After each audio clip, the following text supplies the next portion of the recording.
ان پر کس طرح سے حملہ کرنا ہے، یعنی وہ مریم نواز جنہوں نے جسٹس اعجاز الاحسن کو بددیانت اور ایک کرپٹ جج کہا، یعنی جنہوں نے جسٹس فائز عیسیٰ کے بعد چیف جسٹس بننا ہے جسٹس اعجاز الاحسن نے، ان کے متعلق مریم نواز نے یہ کہا کہ اس کی شکل دیکھیں، یہ ایک کرپٹ جج ہے اور یہ چیف جسٹس بننے کے خواب دیکھ رہا ہے۔ لیکن اب جسٹس اعجاز الاحسن کے بعد چیف جسٹس صاحب اور 2 جج صاحبان جو کہ 5 رکنی بینچ میں شامل تھے، جنہوں نے الیکشن ہر صورت میں 90 دن میں کرانے کا حکم دیا، ان پر آج کے دن میں ایک حملہ کروایا گیا۔ اب مریم نواز نے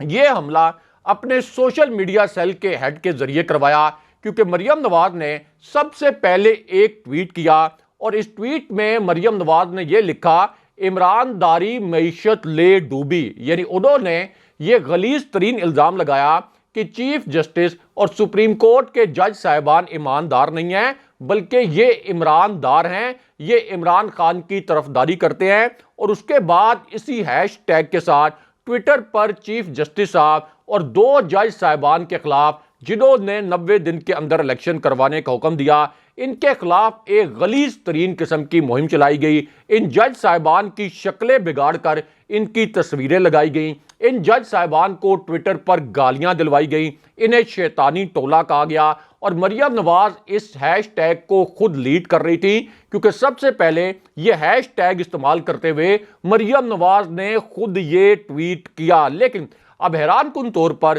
چیف جسٹس صاحب اور سپریم کورٹ کے جج صاحبان ایسا محسوس ہوتا ہے کہ سسیلین مافیا اور اس گاڈ فادر کے ہاتھوں مکمل طور پر یرغمال بن چکے ہیں، کیونکہ مریم نواز کی جانب سے اس تازہ ترین حملے کے باوجود اب تک چیف جسٹس صاحب اور سپریم کورٹ کی جانب سے مریم نواز کے خلاف عملی طور پر کوئی ایکشن نہیں کیا گیا۔ لیکن یہاں پر army chief general Asim Munir کے متعلق الگ سے ایک بڑی اور اہم نوعیت کی خبر آئی ہے۔ اسی خبر سے جڑی اب ایک ویڈیو بھی سامنے آ گئی ہے۔ اب یہ ویڈیو اس وقت سامنے آئی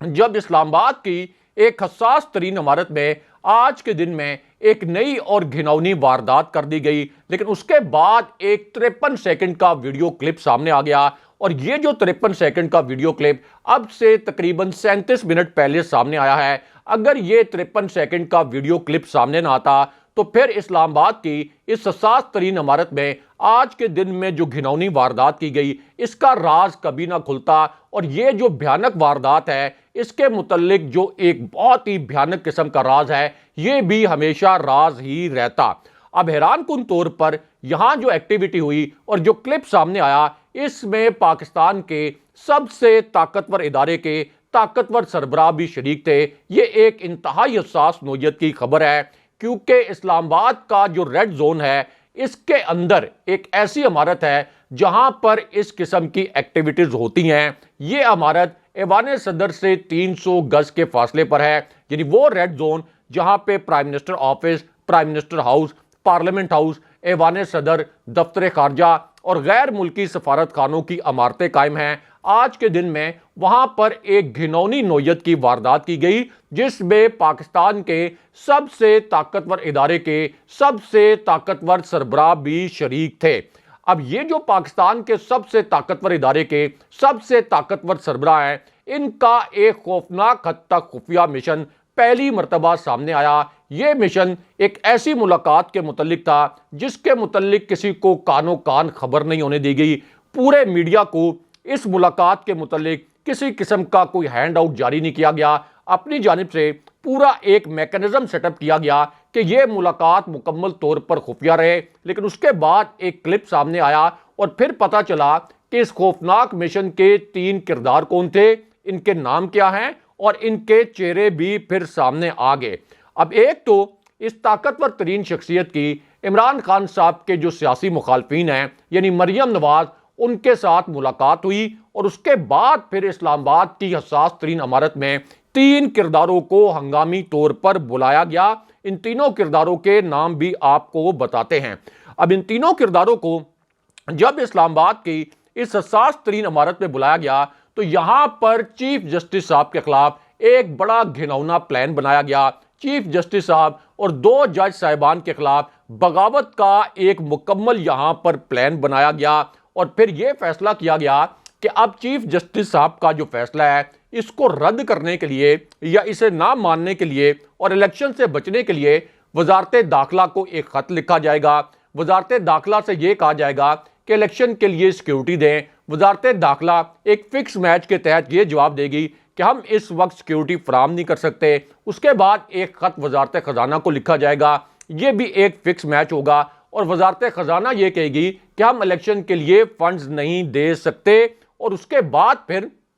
الیکشن کمیشن جو ہے اور یہ جو آپ کی پی ڈی ایم اور پی ڈی ایم کے جو کردار ہیں یہ سپریم کورٹ میں جا کر کہیں گے کہ ہم الیکشن نہیں کروا سکتے. لیکن اب اس پوری واردات کے بعد پاکستان کی جو سب سے طاقتور شخصیت ہے اس کے متعلق آج کے دن میں پاکستان کے سب سے بڑے اخبار میں ایک انتہائی اہم نوعیت کی خبر شائع ہوئی ہے. اس خبر کے دو اہم ترین نکات مختصراً آپ کو بتاتے ہیں. اب اس خبر کے پہلے حصے میں یہ کہا گیا کہ الیکشن کمیشن کا ایک اہم ترین اجلاس ہوا جس میں سپریم کورٹ کے فیصلے کے بعد الیکشن کی تاریخ کے معاملے پر غور کیا گیا لیکن کوئی فیصلہ نہیں ہو سکا. اس خبر میں کہا گیا کہ باخبر ذرائع کا کہنا ہے کہ کمیشن کی رائے یہ ہے کہ سپریم کورٹ کے فیصلے پر عمل کرنا ہوگا اور صدر کو پنجاب میں الیکشن کی تاریخ بتانا ہوگی جبکہ کے پی میں الیکشن کے لیے گورنر سے مشاورت کرنا ہوگی. اس خبر کا جو دوسرا حصہ ہے جو انتہائی حساس نوعیت کا ہے اس میں یہ لکھا گیا کہ ذرائع کا کہنا ہے کہ انتخابات اسمبلیوں کی تحلیل کے 90 دن کے اندر ممکن نہیں ہوں گے جبکہ صدر مملکت اور گورنر کے پی کی جانب سے تاریخ کا اعلان ہونے کے بعد 54 دن کے اندر بھی الیکشن نہیں ہوں گے اور ممکنہ طور پر الیکشن کمیشن جو ہے انتخابات کے لیے رمضان اور عید کے بعد تاریخ تجویز کر سکتا ہے. لیکن اس کے بعد اس خبر کا جو تیسرا حصہ ہے وہ سب سے حساس نوعیت کا ہے. اس نقطے میں یہ کہا گیا کہ الیکشن کی جو تاریخ ہے اس کے جو آپشنز ہیں یہ اپریل کے آخری ہفتے میں یا مئی کے اوائل میں ہو سکتے ہیں. لیکن اس کے بعد اس خبر کے چوتھے نقطے میں آپ یہ کہہ سکتے ہیں کہ انڈائریکٹلی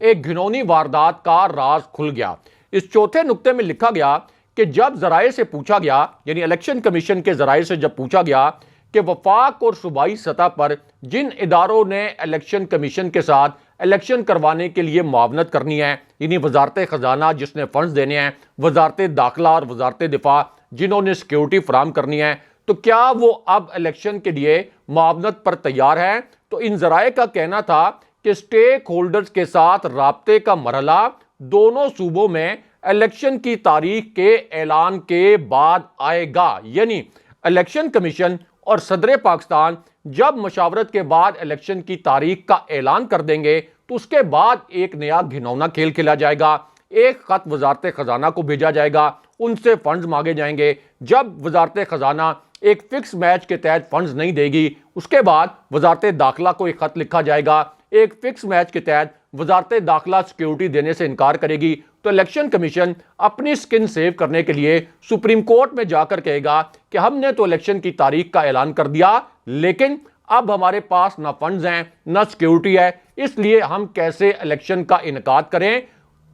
یعنی ایک فکس میچ کے تحت الیکشن کمیشن توہین عدالت سے بھی بچنے کی کوشش کرے گا اور دوسری جانب الیکشن بھی نہیں کروائے جائیں گے. اور یہی جو طاقتور ترین شخصیت ہیں جن کا ذکر ہم نے آپ سے ویڈیو کے آغاز میں کیا, ان کے متعلق عمران خان صاحب نے یہ انکشاف کیا کہ الیکشن کمیشن کے سربراہ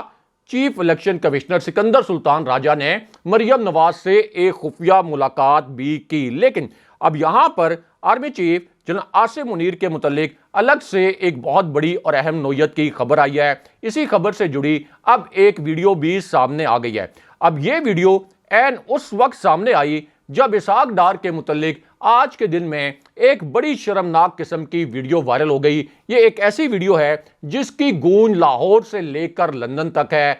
اسحاق ڈار کی اس شرمناک ویڈیو پر اب میاں نواز شریف بھی شرمندہ ہیں, ان کے پاس اس ویڈیو کا کوئی جواب نہیں ہے. شہباز شریف بھی اس ویڈیو پر مکمل طور پر شرمسار نظر آتے ہیں اور مریم نواز تو اس ویڈیو کے سامنے آنے کے بعد کہیں روپوش ہو گئی ہیں, یا آپ کہہ سکتے ہیں کہ مریم نواز عملی طور پر اس ویڈیو کے سامنے آنے کے بعد لاپتہ ہو گئی ہیں. اب اسحاق ڈار کے متعلق یہ ویڈیو اس وقت سامنے آئی جب پالیسی ریٹ میں 3 روپے تک کا ظالمانہ اضافہ کیا گیا اور شرح سود جو ہے یہ 20% کے تمام ریکارڈ توڑ گئی۔ دوسری جانب ڈالر عملی طور پر 300 روپے کی حد سے بھی تجاوز کر گیا۔ اب اس پوری سچویشن میں اسحاق ڈار کی سرے عام درگت بنائی گئی، اور یہ جو درگت ہے یہ جیو نیوز کے پروگرام میں بنائی گئی، اور اس پروگرام میں مفتاح اسماعیل نے یہ کہا کہ اسحاق ڈار نے پاکستان کی معاشی پالیسی کو تباہ کر دیا۔ اگر IMF سے معاہدہ ہو بھی گیا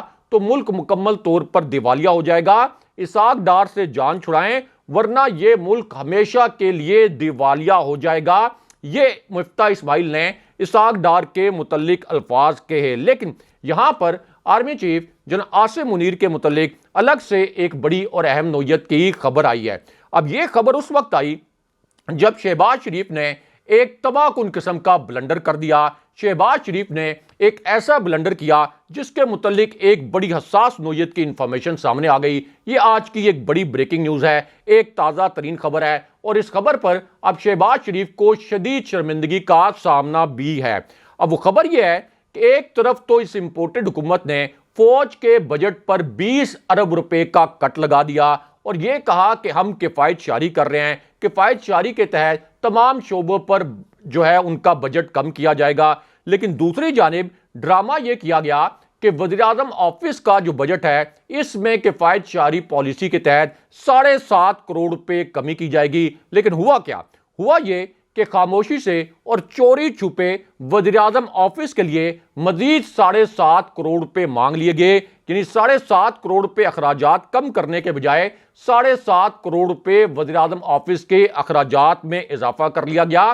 اور یہ سٹوری آج کے دن میں معروف صحافی شہباز رانا نے شائع کی ہے۔ لیکن یہاں پر army chief general Asim Munir کے متعلق الگ سے ایک بڑی اور اہم نوعیت کی خبر آئی ہے۔ اب یہ خبر اس وقت آئی جب ایک طرف تو فوج کے بجٹ پر 20 ارب روپے کا کٹ لگایا گیا، IMF کا معاہدہ ایک ہفتے کی مزید تاخیر کا شکار ہو گیا، اور عالمی ریٹنگ ایجنسی فچ نے پاکستان کو آج کے دن میں عملی طور پر دیوالیہ قرار دے دیا، اور ڈالر بھی ریکارڈ توڑ سطح پر پہنچ گیا۔ اب اس پوری صورتحال میں army chief general Asim Munir وزیراعظم ہاؤس پہنچے، ان کی شہباز شریف سے ایک ہنگامی اور حساس ترین ملاقات ہوئی۔ لیکن اب اسی ملاقات کے متعلق ایک بڑی سینسٹیو نیچر کی سٹوری اور بڑی حساس قسم کی خبر سامنے آئی ہے، اور اسلام آباد میں اقتدار کی راہداریوں میں اس خبر کے متعلق بہت بڑے بڑے دعوے کیے گئے ہیں۔ اب اس اطلاع میں یہ کہا گیا کہ ایک تو GHQ اسحاق ڈار کی معاشی پالیسیوں سے سخت نالاں ہے۔ اسی اطلاع کے دوسرے حصے میں یہ کہا گیا کہ اسحاق ڈار کسی بھی وقت استعفیٰ دے سکتے ہیں، اور اسحاق ڈار استعفیٰ دینے کے بعد دوبارہ سے لندن بھی فرار ہو سکتے ہیں۔ لیکن یہاں پر اب رانا ثناء اللہ کے متعلق الگ سے ایک بڑی اور اہم نوعیت کی خبر آئی ہے۔ رانا ثناء اللہ نے چیف جسٹس صاحب اور 2 جج صاحبان پر براہ راست حملہ کیا تھا، یعنی وہ جج صاحبان جنہوں نے ہر صورت میں 90 دن کے اندر الیکشن کرانے کا حکم دیا تھا۔ لیکن رانا ثناء اللہ نے اچانک کیمروں کے سامنے آ کر یہ کہا کہ ہم 3 ججوں کا اکثریتی فیصلہ نہیں مانتے، ہمارا اپنا یعنی PDM کا فیصلہ یہ ہے کہ 4 ججوں نے الیکشن کے متعلق جو پٹیشن تھی ان کو مسترد کیا۔ اور اب اس پوری صورتحال میں اعتزاز احسن اچانک سامنے آئے، انہوں نے کہا کہ رانا ثناء اللہ نے جو بیان دیا ہے اس پر نہ صرف رانا ثناء اللہ پر توہین عدالت لگے گی، ان کی گرفتاری بھی ہو سکتی ہے، بلکہ اگر سپریم کورٹ کے فیصلے پر عمل نہ کیا گیا تو پھر شہباز شریف پر بھی توہین عدالت لگے گی،